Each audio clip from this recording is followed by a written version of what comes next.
안녕하세요. 의뢰인을 위해 최선을 다하는 법무법인 한일의 김민서 변호사입니다. 오늘은 오랜만에 회의실에서 이렇게 촬영을 하게 됐는데요. 보시다시피 회의실이 굉장히 뷰가 좋습니다. 지금 이제 한강 뷰가 이렇게 보이는데요. 여기서 오늘은 한번 촬영을 해보도록 하겠습니다. 아주 예전에 제가 분양계약 해제에 대해서 동영상을 올린 적이 있었습니다. 그 영상을 보시고 많은 분들이 전화를 주시고 질문을 주셔서 이 부분에 대해서 제가 좀 종합적으로 준비를 해왔습니다. 저에게 전화를 주신 분들이 1차 계약금 내시고서 분양계약 해제를 할 수 있나, 그다음에 분양계약 해제를 한다면은 1차 계약금을 전부 반환받을 수 있는지에 대해서 많이 여쭤보셨는데요. 일단 그 계약금은 전체 공급 가액의 10%가 계약금입니다. 근데 그 계약금 액수가 크기 때문에 1차, 2차, 3차 이런 식으로 나누어서 지급을 하도록 그 시행사 측이 유도를 하고 있고요.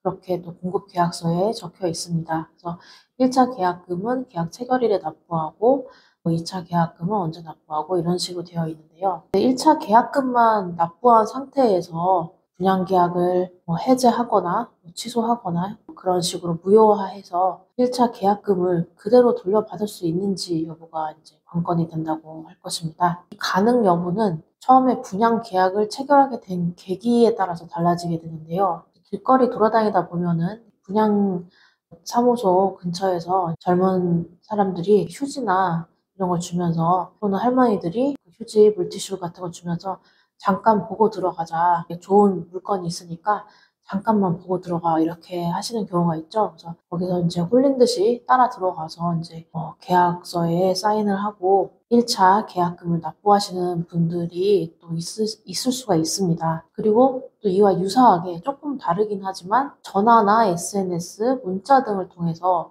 이런 좋은 물건이 있다. 이걸 보러 우리 분양사무소에 오시라. 이런 걸 보고 모델하우스나 분양사무소에 찾아가서 유인을 당하셔서 가서 또 분양계약을 체결하고 그날 1차 계약금을 납부하시는 그런 경우가 있을 텐데요. 이러한 경우에는 다행히도 방문 판매법이 적용돼서 계약 체결일 또는 재화를 공급받은 날로부터 14일이 지나지 않았다면 철회권 행사를 통해서 분양계약 자체를 무효화시킬 수가 있습니다. 따라서 무효화됐기 때문에 이미 지급한 1차 계약금도 그대로 돌려받으실 수 있게 되는 것입니다.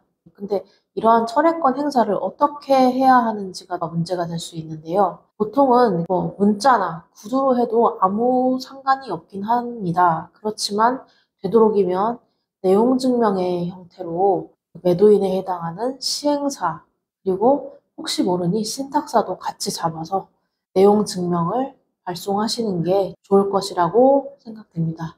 이 내용 증명 이제 작성하는데 핵심적으로 들어갈 말은 나는 길거리에 호객행위 등으로 또는 인터넷 전화 문자 등을 통한 광고를 통해 분양사무소 등에 유인당해서 이 계약을 체결했고 그때로부터 2주가 지나지 않은 지금 이렇게 내용 증명으로서 철회권 행사를 하니 이 분양 계약은 무효가 되었고 나한테 1차 계약금을 반환해 달라 이런 식으로 작성을 하시면 될 것입니다. 그런데 철회권 행사가 담긴 내용 증명을 받아보고서도 시행사로부터 위임을 받아서 실제로 그 분양 계약을 체결하는 분양 대행사 측에서는 아이 철회권 행사 이거 의미 없다. 우리 계약은 유효하니까 빨리 2차 계약금 내고 3차 계약금 내라. 뭐 이렇게 촉구를 할 수 있습니다. 이럴 때 그냥 소송을 하시는 수밖에 없습니다. 민사소송으로 계약금 반환 소송을 제기하시면 되고 그 과정에서 이미 철회권 행사를 한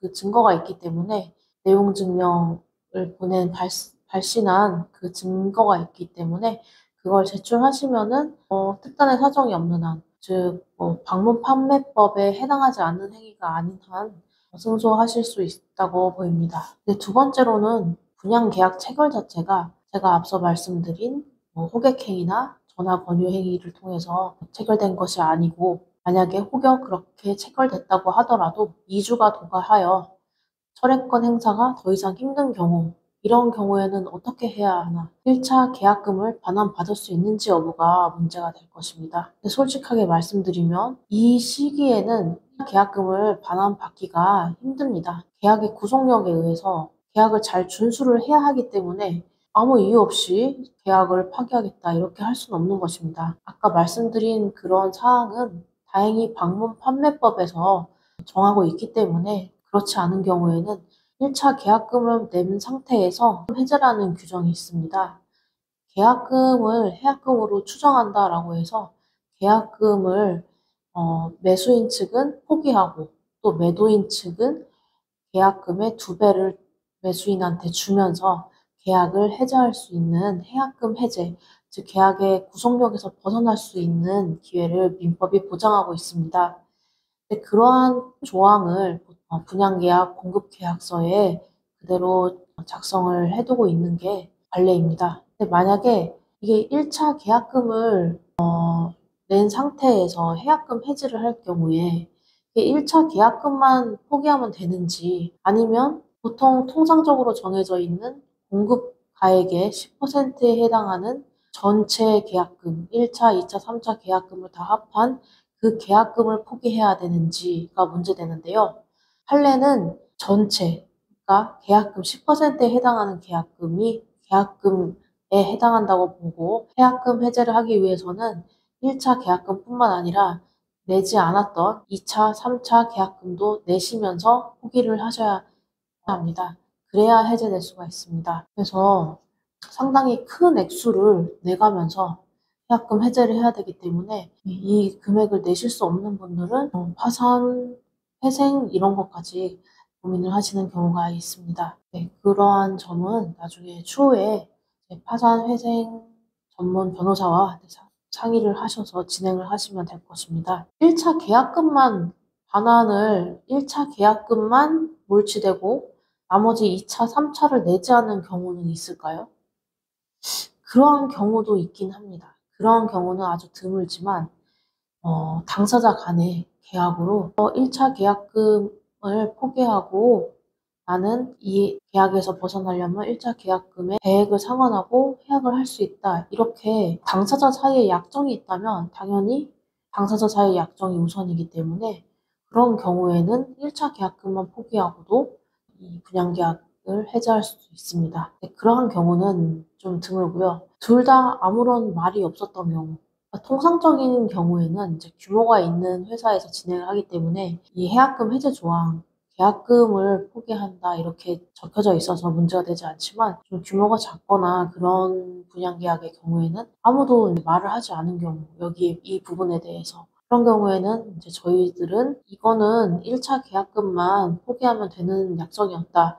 이렇게 볼만한 정황들을 찾아서 입증을 해 나가는 방향으로 1차 계약금만 포기하고 나머지는 내지 않은 방향으로 방향 설정을 해야 할 것입니다. 그렇지만 앞전에 말씀드린 바와 같이 대부분은 계약금을 수분양자가 포기하고 해지할 수 있다라는 이런 위약금 조항이 있으므로 원칙적으로 수분양자는 계약금 전액, 즉 공급가액의 10%에 해당하는 금액을 포기해야 하므로 1차 계약금뿐만 아니라 2차, 3차 나머지 계약금도 다 내면서 계약금 해제를 하실 수 있습니다. 다만 판례는 이 위약금, 그러니까 이 몰치하는 계약금 자체가 너무 과도하다고 생각되면은 직권으로 감액을 해주기도 하므로 이러한 정황을 주장하면서 좀 감액을 시도하는 것도 고려할 수 있는 부분입니다. 자, 이제 만약에 계약금 지급 단계를 넘어서 만약에 중도금까지 지급을 하셨다.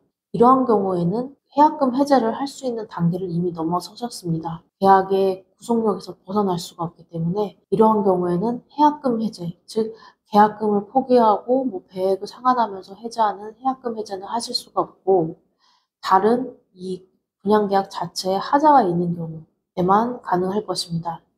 따라서 분양계약 취소를 하거나 분양계약을 사기 취소 또는 착오 취소로 아예 무효화시킬 수 있는 방법이 있는데요. 근데 이러한 방법도 굉장히 어렵습니다. 왜냐하면 착오 취소는 내가 이런 몰치 조항이 있는지 몰랐다라는 거를 판례는 설명음에 해당한다고 보지 않고 이게 법에서 민법에서 규정하고 있는 것이기 때문에 이거는 이제 통상적으로 다 적용되는 규정이기 때문에 이건 설명음에 해당하지 않는다고 보아서 이걸 몰랐다라는 착오 주장을 할 수도 없습니다. 그래서 저희가 주장할 수 있는 걸로는 목적물에 하자가 있다든지 또 분양 광고에서는 뭐 이렇게 했는데 실제로는 너무 다른다. 너무 허위 과대 광고가 있었다. 이런 주장하면서 중요 부분의 착오 또는 사기 취소 이런 부분 이렇게 주장하면서 분양 계약을 취소해서 무효화한다면 이러한 경우에는 기납부했던 중도금까지 다 반환받으실 수 있을 것입니다. 네, 오늘은 분양계약 해제와 관련한 단계에 따라 또 어떻게 계약을 체결을 했는지에 따라 말씀드렸습니다. 좀 두서가 없었는데요. 도움이 되셨길 바라며 궁금한 사항이 있으시면 편하게 전화 질문 주시기 바랍니다. 감사합니다.